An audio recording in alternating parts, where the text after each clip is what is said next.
So hello दोस्तों की हाल चाल ਤੁਹਾਡੇ ਸਾਰਿਆਂ ਦਾ एक काफी तो स्वागत है मेरी एक नवी वीडियो। सो गाइस जैसा कि इस वीडियो के थंबनेल पे आप देख के आए हो, इस वीडियो में मैं आपको क्या बताऊंगा, इस वीडियो में मैं आपको बताने वाला हूं पूरी 22 किलोमीटर की केदारनाथ यात्रा के बारे में कि कितने किलोमीटर की एग्जैक्टली यात्रा है, कैसे कैसे आपको जाना पड़ेगा, क्या क्या आपके साथ होने वाला है, क्या क्या डिफिकल्टीज आपको फेस करनी पड़ेगी, क्या क्या चीजें आपको पहले से पता होनी चाहिए ताकि आप वो गलतियां ना करें जो कि मैंने की थी। तो सारी चीजें आपको केदारनाथ यात्रा के बारे में 2024 के रिलेटेड बताने वाला हूं कि कैसे आपको पूरी यात्रा करनी है, किन किन बातों का आपको ध्यान रखना है। तो वीडियो को बिना स्किप करें एंड तक देखना, ठीक है। उससे पहले अगर आप मेरे चैनल पे नए हो तो चैनल को सब्सक्राइब भी कर लो ताकि केदारनाथ यात्रा से रिलेटेड या ठीक है चार धाम यात्रा से रिलेटेड कोई भी चीजें आप मिस ना करें। पिछले साल मैंने की थी केदारनाथ यात्रा सोलो, ठीक है, बिल्कुल सोलो की थी, बाइक के ऊपर 100 सीसी बाइक के ऊपर की थी। इस साल मैं करने वाला हूं हेमकुंड साहिब की यात्रा।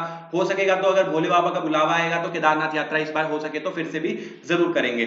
तो इस वीडियो में आपको पूरी मैं बताने वाला हूं केदारनाथ यात्रा 2024 के बारे में, कैसे आपकी यात्रा है जो स्टार्ट होने वाली है। अगर आपको ठीक है सबसे पहले आपको यह बताना चाहिए कि जो चार धाम के कपाट है वो कब कब खुलने वाले। तो चार धाम के अंदर हमारे कौन से धाम आते हैं, यमुनोत्री धाम, गंगोत्री धाम, केदारनाथ धाम, बद्रीनाथ धाम, ठीक है। यमुनोत्री, गंगोत्री और केदारनाथ के जो कपाट है वो 10 मई 2024 को ओपन होने वाले हैं। बद्रीनाथ के जो कपाट है वो 12 मई को ओपन होने वाले हैं। चार धाम में हमारे ये चार धाम आते हैं। साथ ही साथ जो उत्तराखंड में एक और जगह है वो है ठीक है हेमकुंड साहिब, जिसके इस बार जो मैं करने वाला हूँ सोलो जर्नी करने वाला हूँ बाइक के ऊपर हेमकुंड साहिब की। तो यहाँ पे ठीक है हेमकुंड साहिब के जो कपाट है वो 25 मई 2024 को खुलने वाले हैं। तो ऐसे आपकी पूरी रहने वाली है। अभी हम यहाँ पे दर्शन करने जा रहे हैं केदारनाथ के लिए। तो केदारनाथ जाने के लिए सबसे पहली चीज जो आपको करनी है वो करनी है रजिस्ट्रेशन करानी है, ठीक है। अपने आप को रजिस्टर कराना पड़ेगा आपको किस चीज के लिए, केदारनाथ जाने के लिए। रजिस्ट्रेशन अगर आपको किसी चार धाम में से किसी भी जगह विजिट करना है या हेमकुंड साहिब विजिट करना है, आपको उत्तराखंड की ऑफिशियल वेबसाइट से क्या कराना पड़ेगा, रजिस्ट्रेशन कराना पड़ेगा। रजिस्ट्रेशन कैसे कराना है, पूरा प्रोसेस क्या रहता है, क्या क्या चीजें आपको ध्यान रखनी है, सभी चीजों के लिए एक डिटेल में वीडियो बनी हुई है जिसका लिंक नीचे डिस्क्रिप्शन में दिया गया है। केदारनाथ जाने के लिए मैंने पूरी एक सीरीज बना दी है जिसमें बहुत ज्यादा डिटेल से बताया कि आप कैसे दिल्ली से केदारनाथ जा सकते हो, ऋषिकेश में आप कहां रुकना है, ठीक है, कैसे कैसे आपको सोनप्रयाग में रुकना है, केदारनाथ में कैसे रुकना है, ट्रैक क्या करना है, कैसे ध्यान रखना है, सारी चीजें मैंने बहुत ज्यादा डिटेल में बता रखी है। बजट के ऊपर भी वीडियोस बना रखी है, जो लोग बाइक या कार से जाना चाहते हैं उनके लिए भी अलग से स्पेशल वीडियोस बना रखी है कि उनका कितना बजट है जो रहने वाला है। तो पूरी सीरीज आप मेरी केदारनाथ वाली देखते हो। सारी वीडियोस के लिंक आपको नीचे डिस्क्रिप्शन में मिल जाएंगे, ऊपर आई बटन में मिल जाएंगे। जब ये वीडियो खत्म होगी तब आपको पूरी प्लेलिस्ट का डायरेक्ट लिंक है जो मिल जाएगा। तो पूरी प्लेलिस्ट देखना बिल्कुल मत भूले। पहला स्टेप आपको जैसे कि मैंने बताया आपको क्या केदारनाथ की क्या करानी पड़ेगी, रजिस्ट्रेशन। जब आपकी रजिस्ट्रेशन हो गई तो उसके बाद आपको क्या करना है, कैसे भी करके कहां पहुंच जाना है, सोनप्रयाग। तो देखो आप सोनप्रयाग आने के लिए आप जहां से भी आना चाहते हैं सबसे पहले आपको आना पड़ेगा हरिद्वार के लिए।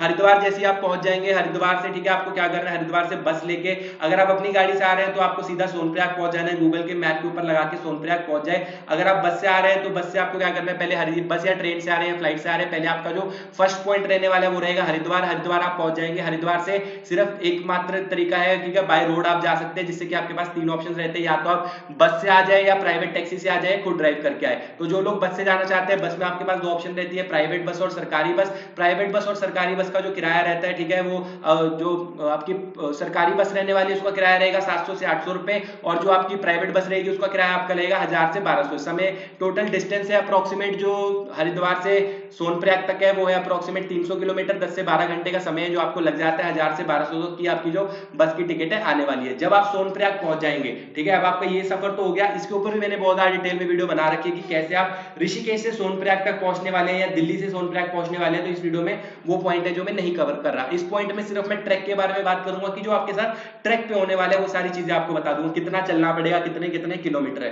तो अब सबसे पहले पॉइंट आपको बता दूं कि सबसे पहले अगर आप बाय बस आ रहे हैं, चाहे आप सरकारी बस से आए चाहे गवर्नमेंट बस से आए, तो आपको जो बस है वो कहां पे छोड़ेगी, सीतापुर में छोड़ेगी, ठीक है। सीतापुर में जो लास्ट बस स्टैंड है जहां तक है जो बस जाती है। अब सीतापुर कहां पे, सीतापुर है जो सोनप्रयाग से 2 किलोमीटर पीछे है। तो अब आपको जो बस है वो कहां उतार देगी, सीतापुर बस स्टैंड पे उतार देगी।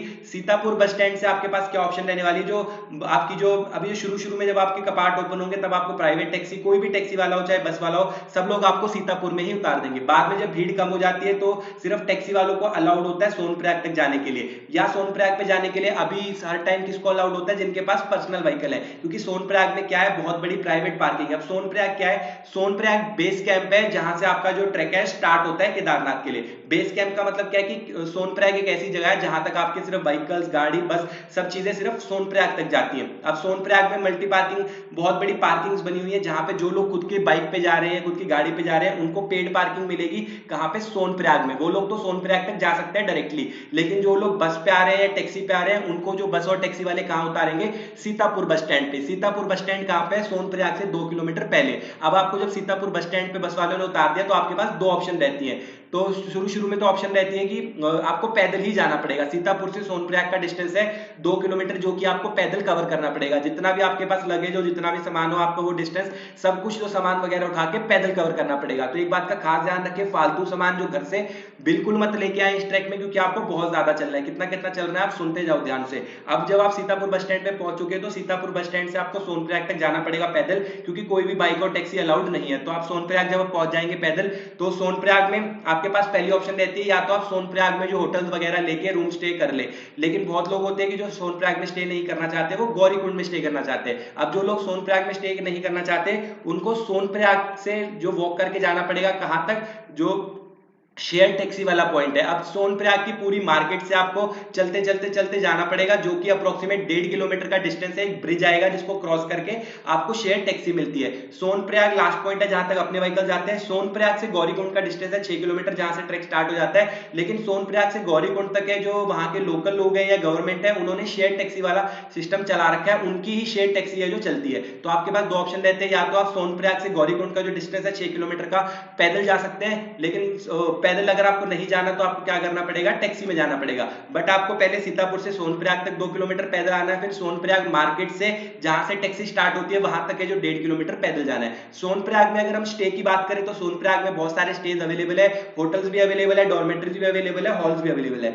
होटल की बात करें, होटल का प्राइस है जो 2000 रुपए पर नाइट से स्टार्ट होता है। मतलब 2000 रुपए आपके मिनिमम होटल के एक कमरे के लगने वाले हैं। अगर आप एक कमरा लेते हैं तो 2000 रुपए आपको पे करने पड़ेंगे। डॉर्मेटरी या हॉल की बात करें तो आपको 500 रुपए पर नाइट के हिसाब से मिल जाता है। बहुत बड़े बड़े हॉल बने हुए हैं जहां पे आपको सोने के लिए एक गद्दा मिल जाता है, ठीक है। गद्दे के ऊपर आपको चद्दर और रजाइयां और तकिया मिल जाएगा, साथ ही आपको एक लॉकर मिल जाएगा। तो वहां पे आप अपना सामान लॉक करके रात को आराम से सो सकते हैं। उसके बाद अगर आपको आगे गौरीकुंड में स्टे करना है, गौरीकुंड में भी सेम ही ऑप्शन आपके पास रहने वाली है, ठीक है। लाइन वाइज ही बात करते हैं। तो अभी हम यहाँ से सोनप्रयाग में अगर स्टे करना है, तो यहाँ पे आप हॉल या रूम लेके स्टे कर सकते हैं। नहीं करना तो आपको, ठीक है, जाना पड़ेगा गौरीकुंड की जहां पे आपकी गाड़ी है, वहां तक पैदल जाना पड़ेगा।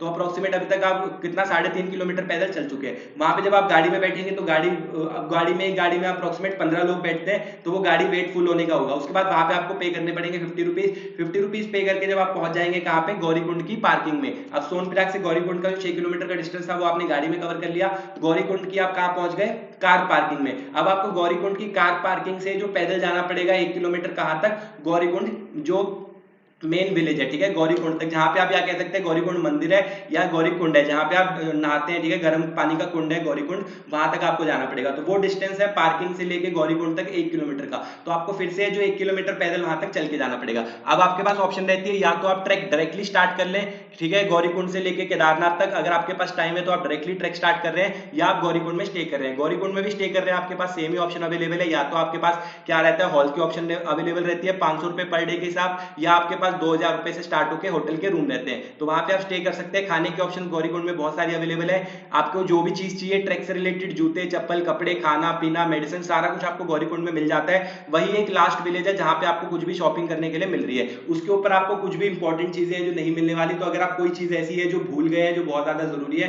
तो आप वो गौरीकुंड से ही खरीद लें। उसके बाद है जो गौरीकुंड में, लेकिन कुछ चीजें आपको जो है सारी चीजें एमआरपी से आपको 5 या 10 रुपए महंगी मिलने वाली है, तो उस बात का भी एक ध्यान रखिएगा। तो उसके बाद गौरीकुंड से जो आपका ट्रैक है क्या हो जाता है, स्टार्ट हो जाता है। अब आपको गौरीकुंड की मेन मार्केट से जो ट्रैक अपना स्टार्ट करना है, जो कि केदारनाथ तक। वैसे अगर आप बोर्ड पे लिखे हैं तो बोर्ड पे लिखा हुआ है 16 किलोमीटर, बट अगर हम असली में कैलकुलेट करते हैं तो अप्रोक्सीमेट 25 किलोमीटर के आसपास वो ट्रैक आपको पड़ जाएगा। तो गौरीकुंड की मेन मार्केट से केदारनाथ टेंपल तक आपको 25 किलोमीटर की वॉक करनी है अगर आप पैदल जा रहे हैं। उसके बाद गौरीकुंड से और भी ऑप्शन अवेलेबल रहती है कि अगर आपको जो पैदल है ट्रैक नहीं करना, तो गौरीकुंड से ही आपको क्या मिलता है, घोड़ा मिलता है, ठीक है, घोड़े की फैसिलिटी मिलती है, पालकी की फैसिलिटी मिलती है, पिट्ठू की फैसिलिटी मिलती है। 3 फैसिलिटीज है जो आपको गौरीकुंड से मिलती है। लेकिन उनको अवेल करने के लिए भी आपको गौरीकुंड की मेन मार्केट से घोड़ा पड़ाव तक है पैदल जाना पड़ता है, जो डिस्टेंस है 500 मीटर का। मतलब आधा किलोमीटर आपको फिर से पैदल जाना पड़ेगा। कहां तक, घोड़ा पड़ाव तक। जैसे आप घोड़ा पड़ाव पे पहुंच जाएंगे, घोड़ा पड़ाव पे पहुंचने के बाद, ठीक है, सारी चीजें आपको समझाता हूँ। घोड़ा पड़ाव पे जैसे यहाँ पे जो घोड़ा बना है ना, यहाँ पे जो घोड़ा पड़ाव पे जब आप पहुंच जाएंगे, तो घोड़ा पड़ाव पे आपको घोड़े वाला काउंटर दिखेगा, जहां से आप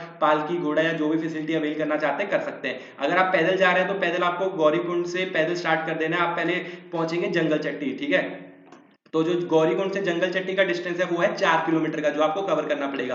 तो जंगल चट्टी में आपको है जो पहला पॉइंट ऐसा मिल जाएगा जहां बैठ के आप रेस्ट करोगे, खाना पीना खाओगे, ब्रेकफास्ट वगैरह या डिनर जो भी आपको करना है वो कर सकते हो। यहाँ पे अगर आप थक गए तो स्टे की ऑप्शन भी अवेलेबल है। उसके बाद जंगल चट्टी से अगले पॉइंट पे आपको जाना है भीमबली पे। जब आप भीमबली पे पहुंच जाओगे तो भीम ठीक है, आप अप्रोक्सीमेट 7 से 8 किलोमीटर का डिस्टेंस है जो कवर कर चुके होगे। अब जो यहाँ तक जो ट्रैक था वो थोड़ा मॉडरेट लेवल का है कि आप सीधे सीधे चलते जा रहे हो, आराम से चल सकते हो, कोई ज्यादा प्रॉब्लम आपको नहीं आएगी। लेकिन जो भीमबली से लिंचोली तक का जो ट्रैक है वो बहुत ही ज्यादा हार्ड ट्रैक है, क्योंकि वो ट्रैक है एकदम स्टीप चढ़ाई पे आपको चढ़ना है और सारी की सारी क्या है सीढ़ियां हैं। तो भीमबली से लिंचोली वाला जो पाथ है बहुत ही ज्यादा डिफिकल्ट ट्रैक है।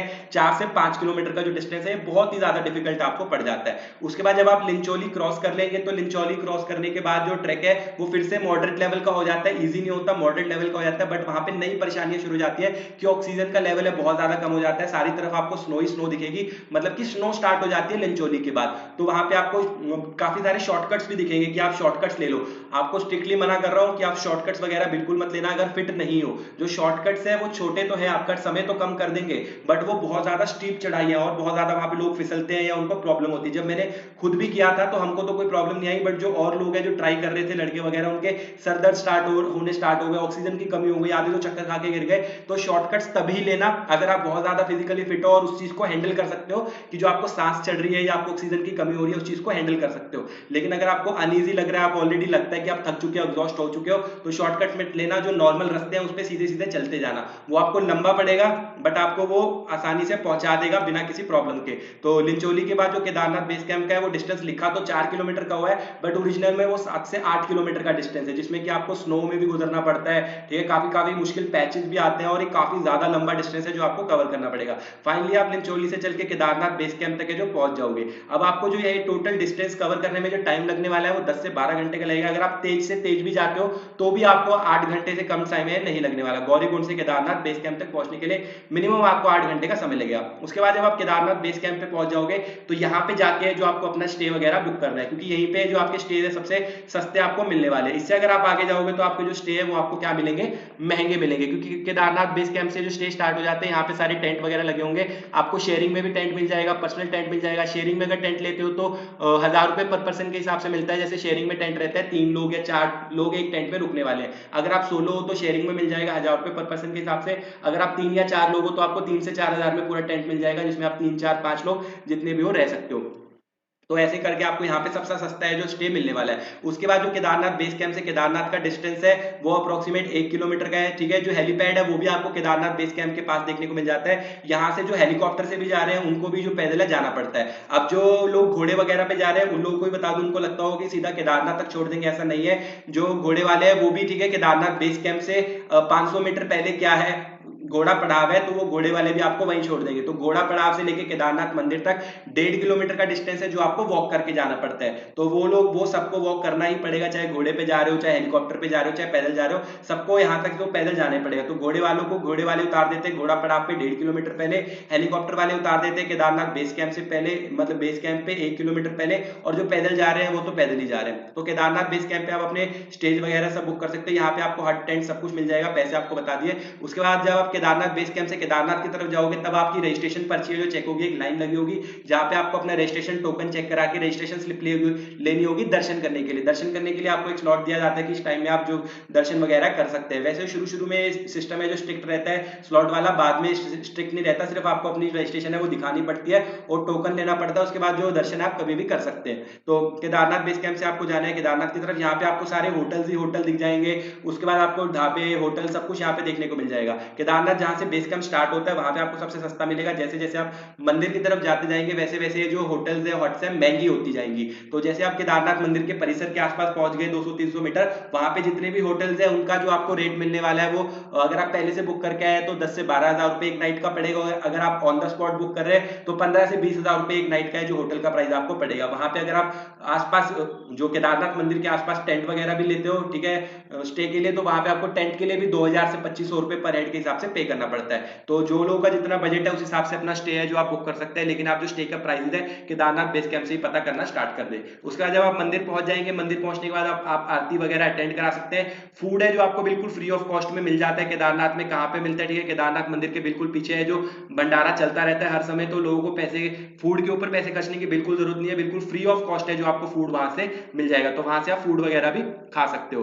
उसके बाद है जो यहाँ पे टॉयलेट्स वगैरह की फैसिलिटी है, मंदिर के आसपास है जो डिस्पोजेबल बने होते हैं, तो वो आपको कोई भी प्रॉब्लम नहीं आने वाली, सारी चीजें होंगी। पानी पीने के लिए आपको वही भंडारे के पास है जो पानी वगैरह मिलता रहता है, ताजा पानी आप वहां से भर के पी सकते हैं, आपको बॉटल वगैरह भी खरीदने की जरूरत नहीं है। उसके बाद केदारनाथ मंदिर से आप भैरव बाबा के दर्शन है जो करने जा सकते हैं। केदारनाथ मंदिर के थोड़ा सा पीछे जाएंगे तो आपको वहां पे शंकराचार्य मंदिर वो सब देखने को मिल जाएगा, तो आप वहां जाके भी दर्शन कर सकते हैं। जो लोग कैंपिंग वगैरह करने की सोच रहे हैं उनको भी केदारनाथ मंदिर के पीछे जो भीम पत्थर है, ठीक है, वहां पे आप कर सकते हैं, ठीक है, जिसको भीम पत्थर बोला जाता है। वहां पे भी एक ग्राउंड है, वहां पे पहले तो कैंपिंग अलाउड थी, बस इस साल से शायद वो कैंपिंग अलाउड नहीं है। तो कैंपिंग अगर आपको पर्सनल कैंपिंग भी करनी है तो आपको केदारनाथ बेस कैंप आसपास ही कहीं पे जो अपना स्पॉट ढूंढ के पर्सनल कैंपिंग करनी होगी। तो ये ऑप्शन भी आपके पास अवेलेबल है। बट जो वेट कैंपिंग का बहुत ज्यादा रहता है तो वो भी मैं प्रेफर नहीं करूंगा आपको कि आप इतना वेट उठा के ऊपर जाओ। इससे अच्छा आप 1000-1500 रुपए में ऊपर एक दिन का जो कैंप है वो लेके आराम से रह लो, ताकि आपको कोई भी फालतू की चीजें मतलब कैरी करके ना जानी पड़े। तो ये था पूरा यहाँ पे जो केदारनाथ मंदिर के बारे में था, ये बता दिया आपको। 10 से 12 घंटे का समय जो ऊपर जाने में लगेगा।